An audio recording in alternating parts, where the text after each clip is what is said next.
ڈکی بھائی کے ان الزامات پر 28 اکتوبر کو NCCI کے اہلکاروں کو اختیارات کے ناجائز استعمال اور رشوت دینے کے الزامات پر گرفتار کر کے ریمانڈ پر لے لیا گیا تھا۔ گرفتار NCCI کے افسران اس وقت جوڈیشل ریمانڈ پر جیل میں ہیں۔ ترجمان NCCA لاہور کا کہنا ہے کہ بدعنوانی افراد کرتے ہیں، ادارے نہیں۔ تمام کارروائیاں میرٹ پر قانونی طریقہ کار کے مطابق آگے بڑھ رہی ہیں۔ FIA اینٹی کرپشن میں تحقیقات پہلے ہی جاری ہیں۔ اس کیس سے متعلق مزید جان لیتے ہیں۔ سلیمان آوان ہمارے ساتھ ہیں۔ سلیمان آوان بتائیے گا۔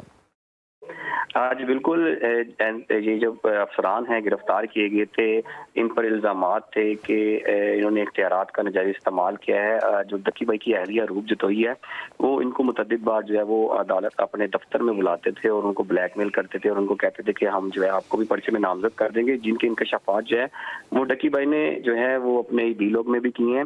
تو اس طرح انہوں نے ڈرا دھمکا کر جو ہے ان سے رشوت وصول کی، اور جب ان کے خلاف جب تحقیقات کی گئی تو لاہور جو FIA کا ادارہ ہے، اس میں ACC کا ادارہ ہے، اینٹی کرائم سرکل ہے FIA کا۔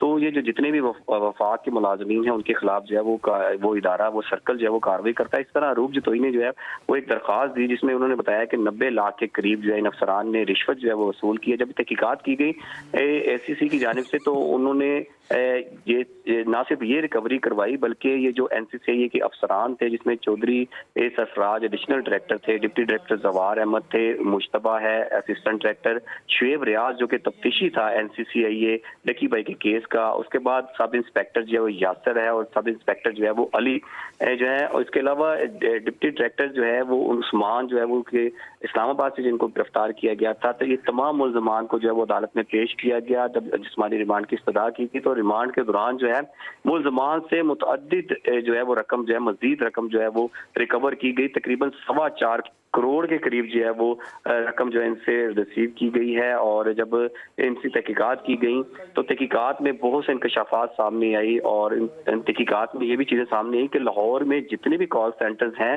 یہ جو سب انسپیکٹرز ہیں، یہ یہاں سے منتھلی وصول کرتے ہیں اور یہ پیسے لے کر اوپر DG تک جو ہے وہ حصہ پہنچاتے ہیں۔ جو کہ مڈل مین تھا ڈپٹی ڈائریکٹر عثمان جو کہ اسلام آباد میں بیٹھا ہوا تھا، وہ ان سے تمام تر رقم وصول کرتے تھے اور DG تک حصہ پہنچاتے تھے۔ بہت سے انکشافات سامنے آئے جن کی وجہ سے دیگر جو افسران تھے ان کو بھی گرفتار کیا گیا۔ جب ان کو گرفتار کیا گیا اور بھی چیزیں سامنے آئی، جیسے ہی ان کو جسمانی ریمانڈ مکمل کیا تو ان ملزمان کو جو ہے وہ جوڈیشل ریمانڈ پر جیل بھیج دیا گیا۔ اس وقت تمام ملزمان جو ہیں وہ لاہور کی کوٹ لکھپت جیل میں جو ہے وہ بند ہیں، اور 14 روزہ جب ان کا جوڈیشل ریمانڈ مکمل ہوتا ہے تو ان ملزمان کو جو ہے وہ عدالت میں پیش کیا جاتا ہے اور ان کا مزید جوڈیشل ریمانڈ جو ہے وہ لیا جاتا ہے۔ تاہم ان ملزمان جو کہ NCCA کے ٹھیک ہے سلیمان آوان، آپ نے تفصیلاً معاملے سے آگاہ کیا، بہت شکریہ۔